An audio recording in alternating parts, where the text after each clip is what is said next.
ನಮಸ್ಕಾರ ಎಲ್ರಿಗೂ. ಇವತ್ತು ನಾವು ಕೊಪ್ಪಳಕ್ಕೆ ಹೋಗಿದ್ವಿ. ಹಂಗೆ ಗುಡಿಗೆ ನಮಸ್ಕಾರ ಮಾಡಕ್ಕೆ ಹೋಗಿದ್ವಿ. ಅಷ್ಟೊತ್ತರಲ್ಲಿ ನಮ್ಮ ಲಕ್ಕಿ ಅಜ್ಜರು ಕೂಡ ಬಂದರು. ಅವರು ಒಂದಿಷ್ಟು ಸ್ಟೂಡೆಂಟ್ ಜೊತೆ ಒಂದು ಕನ್ವರ್ಸೇಷನ್ ಮಾಡಿದ್ದಾರೆ, ಕೇಳಿ. ಅವರು ಎಷ್ಟು ಸ್ಟೂಡೆಂಟ್ನ ಕೇರ್ ಮಾಡ್ತಾರೆ ಅಂತೇಳಿ ನಿಮಗೆ ಗೊತ್ತಾಗುತ್ತೆ. ಯಾವ ರೀತಿ ಗಮನಿಸ್ತಾರೆ ಸ್ಟೂಡೆಂಟ್ ಬಗ್ಗೆ ಅಂತೇಳಿ.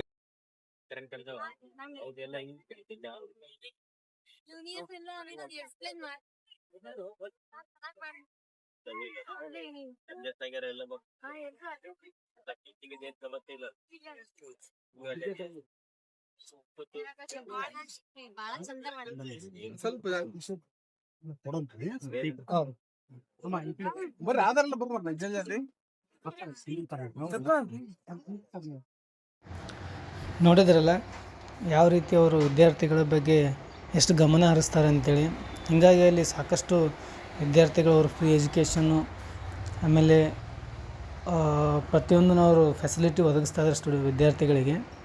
ಅದಕ್ಕೆ ತುಂಬ ಜನ ಅವ್ರನ್ನ ಗೌರವಿಸ್ತಾರೆ. ನಾನು ಮುಂಚೆ ಅವರ ಪ್ರವಚನ ಕೇಳಿದ್ದೆ, ಬಟ್ ಇದೊಂದು ಇನ್ಸಿಡೆಂಟ್ ನಾನು ಡೈರೆಕ್ಟಾಗಿ ಅವರನ್ನು ನೇರವಾಗಿ ನಾನು ಕೇಳಿದ ಮೇಲೆ ತುಂಬ ಖುಷಿಯಾಯಿತು. ಧನ್ಯವಾದಗಳು. ಹಾಗೆ ಫಾಲೋ ಮಾಡಿರಿ, ಲೈಕ್ ಮಾಡಿ, ಕಮೆಂಟು, ಶೇರು ಮಾಡಿ. ಧನ್ಯವಾದಗಳು.